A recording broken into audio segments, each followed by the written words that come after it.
Like, that's what we want to encourage. That's what we want to show and prove. So if I was going to show and prove something education-wise, the best way to show and prove is not by talking it. It's by showing it. So if I was going to show you education, remember I said earlier, I'm going to teach you how to really teach a school teacher. But guess what? When I was a real school teacher, I took my kids outside. I didn't even like writing on the board. If you can't pick it up in your head, then you ain't meant to have it yet. If you can't pick it up in your head, what you going to do? Pull it out on a piece of paper when? Tomorrow? You forgot it already by tomorrow? What you going to do? Pull it out 6 years from now? Oh, this is a great memory. I remember when I was about education. You mean you didn't do it? So no, don't take notes. Do it. Let it be a seed in your head, just like she's soaking it up right now.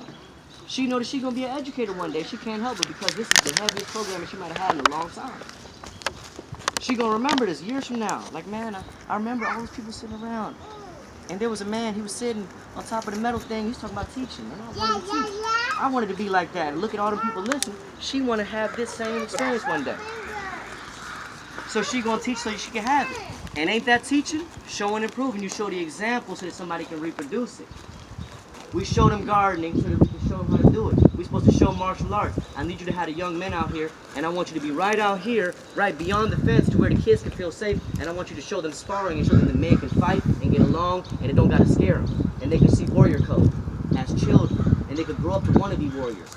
So they don't think the only way to be respectable is by being a compliant, passive, weak person.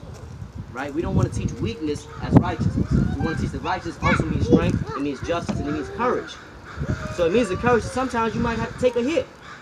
You might have to suffer. You might have to risk getting jumped. Because you know that you're gonna save that woman though.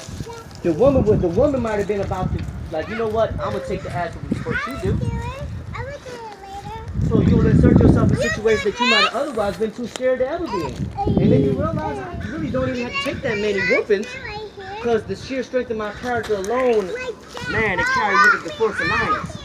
People feel the ancestors with you. People feel the ancestors with you when you speak on behalf of what's really right. When you speak on behalf of righteousness, it's like nobody can question it. Nobody even needs to. They be singing along with you.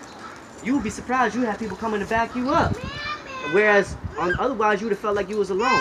So the only way you solve that loneliness spell, that abandonment spell, is you got to get in the process of really doing the work where everybody feel equal.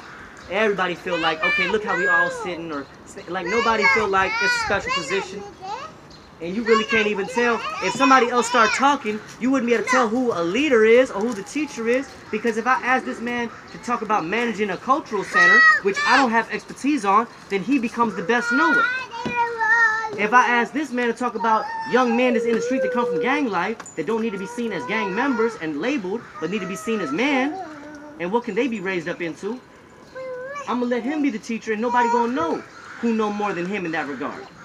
If we talking about what it's like dealing with young women that's your daughter's age, and you start speaking on it, you become the teacher. Because you know what it's like raising them young ladies better than any one of us do. Because you got specific things that you know better. You represent a community. When you are present in the room, you represent a community.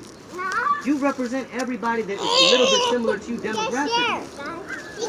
You represent people that come from where you come from. You represent people that's living how you live in.